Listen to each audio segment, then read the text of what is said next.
Today's technique is perfect for paperholics like us. Yes, it is. It's a revival of a classic, right? It is. It's called iris folding, and some people didn't know about it. I did not know about it, but after working with it, I think it's a beautiful technique. And I know why Anne loves it. It's because it uses bright, pretty papers. Yes, metallic and shiny ones. Yes. So come play with us.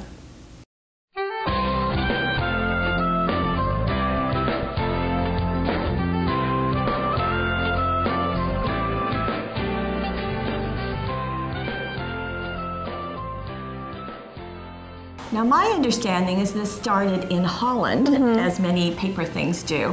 And these are card toppers, so they come in a pack. Right. There's 5 in a pack. Yes. And they come with the areas kind of die cut in there, so you can actually use the inside areas. Yeah, so don't throw those away. Yeah. So these are some that we have. And you can also color the white parts. Okay. Here's the kind of foil metallic papers, and they all have different textures. Like this one's got some animal skin.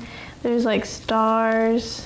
Aren't they gorgeous? Yes, they are. And they're very lightweight, and that's important because you fold them and you layer them. And I also noticed that they're all perfect squares, so you could also use them for origami. Good. Now, this is the book that we're carrying, and it has many of the shapes that we just showed you, not all of them, but what I like about it is it talks about how to do it, not just giving you one single pattern. Right, it gives you some basic shapes that you can follow for pretty much any shaped area. Yeah, and so we'll show how to use this. Yeah, so we're going to do that, and let's get into cards. Yes, please. Okay, here is the dragonfly.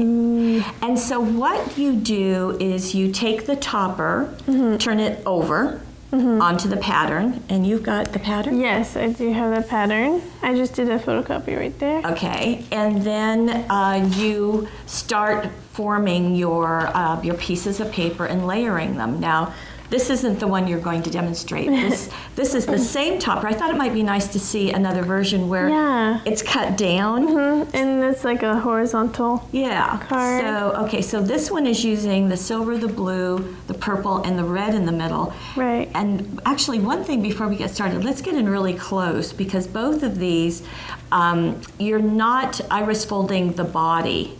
No, right.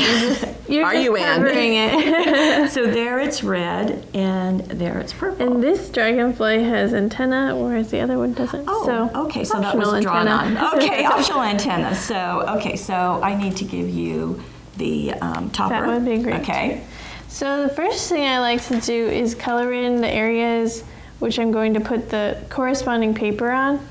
Okay, just to keep it clear in my mind, because I, can get confused easily. Well, especially when you're doing something for the first time, or that's a good idea. So it just keeps it all clear in my head. And because that's one of the big options is how you choose to put this together. Right. Yeah. Okay. I'm just gonna do the blue too. Okay. Well, that's a help. And so what you're going to do is you're going to take the papers and you're going to cut them into 3/4 of an inch strips? Yeah, 3/4 or a half. It's they're pretty thin, so. And then fold it in half. And that fold is what we see in the finished result. So the fold is going to go toward the center of the shape. Correct. Okay. And it's easier if you kind of tape the topper down to the pattern. So you're doing that? Yeah. With removable tape. Okay. And so there are little numbers on here, and this long blue area is number 1. So just follow along those numbers. I'm going to place the little strip there. And normally, tape that down. Because those were, I think they were about 4 inches long, you might just fold the whole 4 inches and then place it and trim it. Yeah. Okay. Yeah. You've already pre-trimmed yours just to make it a little more easy. Here's number 2 with the silver. Okay. So just taping it down. Now this is all going to get hidden, which is why you're using a topper instead of a full card. Right. So this is the back. Yeah. And then the purple one along the top. Now in this particular case, because you've got a narrow area with the body there. Yeah. Yeah. Yeah, you could trim that a little bit. Mm-hmm. So this is great to see it just like this, because what you're seeing is it's forming a triangle in the center. Yes. And then as you go to do number 2, number 3, and number 4, that continues that same shape. And it's so it kind of is a spiraling effect. So let's see, the front looks like that. Right. So you can see my tape. So you would fix that. You would fix that, yes. But you keep going around and keep taping the strips, and they don't really become too thick because the paper is so thin. It's meant for it.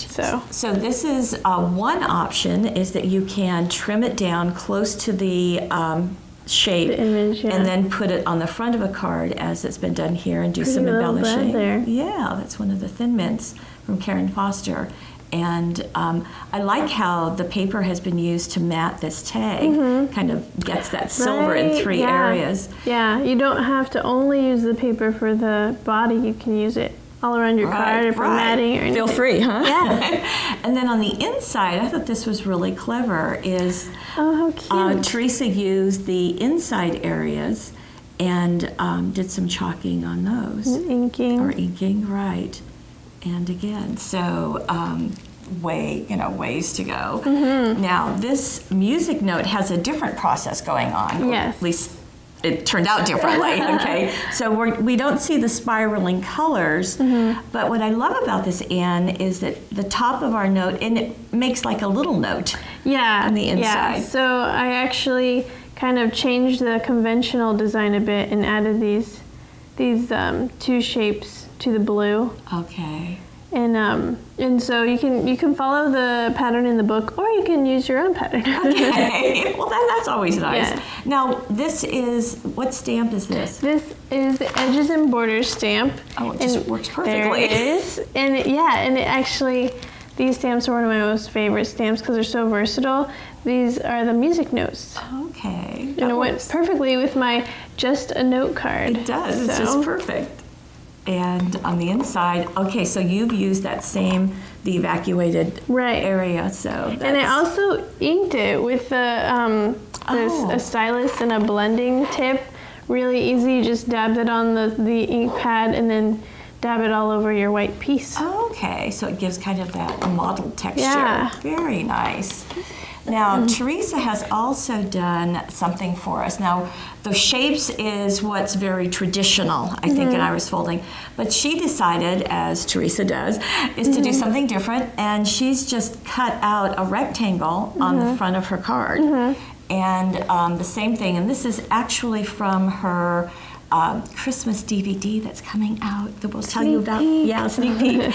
But now these are wider than the ones you were using. Yes. So they're about 1/2 inch wide. And they're also made from our Bountiful papers. Ah, yes. So very lovely. I mean, you can use pretty much any paper that's thin enough to fold like that. Okay, and it looks like she's inked the edges. This is a stamped image on the inside. So and a little jewel dazzle in the center. There you go. And because she did the front of her card, we'll back up a little bit, and because she didn't have a topper, so she wanted to cover the inside of her card, because that's where all the yes, ends were. because you do want to glue your topper onto cardstock or your card, so that the inside doesn't show. Right. And but this isn't terribly thick. I mean, I was kind of surprised. You could probably mail that regularly. Yeah. And another that our Teresa has done is using ribbon. Ooh, which wow. is very neat. So you get some texture as well as the color. And you don't even have to do any folding. And you don't. So in this case, she took her card and scored it because she knew that she wanted to cover this up. So so the card was flat and it was scored equally in 3 sections. Folded it back on itself. So in this case, she used a punch to punch that circle. Punch. Well, for the scallop, but then also for the circle punch. Oh, right. And that way then she could place her ribbons. And as you can see, they're all red or red and white. Very and there's cute. a velvet ribbon in there I like too. how she, mixed them all together instead of having just one section be gingham. And one section, yeah. But they're on opposite sides, so stripes Okay. here, solid, gingham. So you So can kind there of is see. a pattern going on. There's a pairing of them Yes. at the opposites. So, and again, she's used some of the art. This is from Card Makers Christmas, and on the inside, that's Very some more. cute. And I had to show you this. This comes from Card Maker's Personal Shopper, and I think it's just doggone cute. It is adorable. This is Kyla, our art director. So she took a slide mount, microscope size slide mount, and took white pieces, folded them, inked the edges, and put them in a little bit more of a random shape. Yeah, so it's a little mummy. It's a little mummy. I don't think you've ever seen a cuter mummy than I that. know. I just thought it was great for Halloween. I don't know that iris folding has been quite so versatile. And We're bringing it into the new age. We are. And just to give you a sneak peek, there are going to be more papers, more toppers, and more ideas. Oh my goodness. Yeah, so we're ready.